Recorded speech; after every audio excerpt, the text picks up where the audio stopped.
हरियाणा में बाढ़ जैसे हालातों के बीच में मुख्यमंत्री मनोहर लाल ने मृतक के परिजनों के लिए 4 लाख रुपए मुआवजा देने की घोषणा कर दी है। आपको बता दें कि मुख्यमंत्री मनोहर लाल ने बीते बुधवार को राज्यों में हुई भारी बारिश से प्रभावित क्षेत्रों का जायजा लेने के लिए तकरीबन 4 से 5 जिलों का हवाई सर्वेक्षण किया और इसके बाद इन्होंने अम्बाला में जिला प्रशासन के अधिकारियों के साथ बैठक की और जिले में बाढ़ राहत कार्यों की समीक्षा की, जिसके बाद उन्होंने एक प्रेस कॉन्फ्रेंस के दौरान ये घोषणा किया कि मृतक के परिजनों को हरियाणा की सरकार 4 लाख रुपए मुआवजे के तौर पर देगी। इसी के साथ उन्होंने ये भी कहा कि नाव के साथ साथ एयरफोर्स के हेलीकॉप्टर के जरिए गांव तक भोजन पहुंचाया जाएगा। इसी के साथ सीएम मनोहर लाल ने जानकारी देते हुए बताया कि पानी धीरे धीरे आगे बढ़ रहा है, इसलिए जींद, फतेहाबाद, फरीदाबाद, पलवल, सिरसा जिलों को अलर्ट मोड पर रखा गया।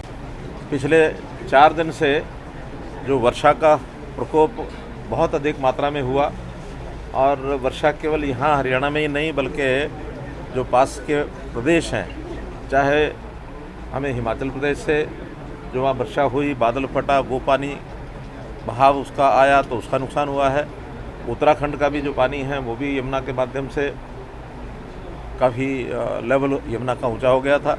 पंजाब से भी चाहे वो भाखड़ा नरवाना का जो नहर है या फिर एसवाइल उसके पानी का ओवरफ्लो है, तो ऐसे सब तरह के पानी की जो मार है वो हरियाणा के कुछ ज़िलों में पड़ी है और सबसे ज़्यादा अगर उसका नुकसान होता दिख रहा है मुझे वो अम्बाला ज़िले में है। अम्बाला ज़िले में कई गांव तो बहुत ज़्यादा प्रभावित हुए हैं और संयोग से यहाँ नदियाँ नाले भी काफ़ी हैं।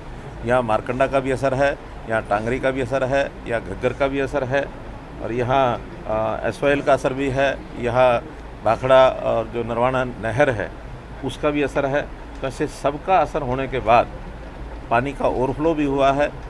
लगभग 40 गांव ऐसे हैं जहां पानी का प्रभाव ये गया है। कहीं 2 फुट होगा तो कहीं 8 फुट होगा, लेकिन घरों में भी पानी घुसा है। इवैक्यूएशन का काम भी हमने किया और जहां जहां जो सहायता पहुंचाने की बात है वो लगातार हमने की है। अब अच्छी बात यह है कि पानी का जो दबाव है वो पीछे से कम हुआ है, वर्षा रुक गई है, कल भी वर्षा नहीं, आज भी वर्षा नहीं हुई, तो एक प्रकार की राहत महसूस हम थोड़ा कर रहे हैं, लेकिन फिर भी काम करना काफ़ी विशेष है।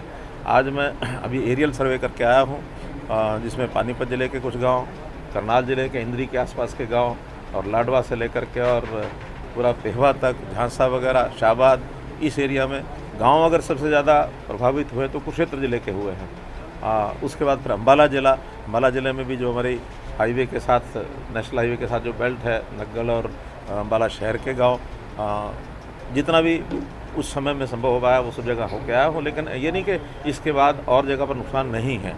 नुकसान यमुना ज़िले में भी हुआ, कुछ जगह कैथल और कैथल ज़िले में भी कुछ नुकसान है, पंचकुला का भी नुकसान है।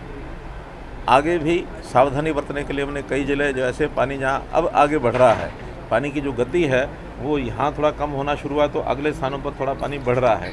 जैसे जींद ज़िले का नरवाना क्षेत्र है, फतेहाबाद ज़िला है, सिरसा ज़िला है या सोनीपत ज़िला है, फरीदाबाद, पलवल जहाँ से यमुना नदी निकलेगी, तो ऐसे सब स्थानों पर हमारे एडमिनिस्ट्रेशन के लोग सब अलर्ट हैं और मुस्तैदी से काम। डिप्टी कमिश्नर्स को हमने हिदायत कर दी है कि सब जगह का जो लॉस है, चाहे लाइफ लॉस है और चाहे अन्य किस प्रकार का नुकसान है, उसका असेसमेंट बहुत जल्दी वो कराना शुरू करेंगे, उसकी हमको जानकारी देंगे।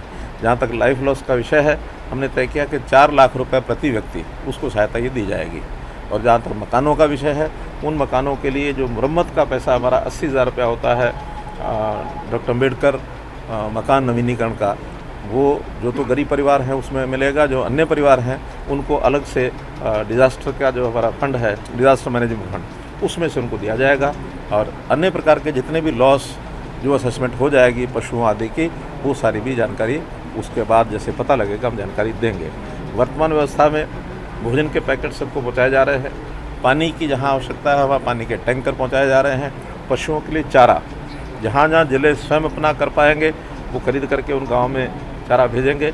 अगर अपने ज़िले में व्यवस्था नहीं होगी तो दूसरे ज़िलों से भी चारा खरीद करके यहाँ भेजा जाएगा ताकि पशुओं को भी समय पर चारा मिल सके। भोजन पैकेट पहुँचाने के लिए हमारे पास वैसे तो नाव पर्याप्त हैं, लेकिन जहाँ कुछ स्थानों पर नावों की जो कमी है वहाँ एयरफोर्स के हेलीकॉप्टर्स, इसका प्रबंध भी हमने किया है ताकि एयरफोर्स हेलीकॉप्टर के माध्यम से भी अगर भोजन पहुँचाने की आवश्यकता होगी तो वो सहायता भी आज से चल। दैनिक सवेरा के लिए सुरेंद्र धीमान की रिपोर्ट।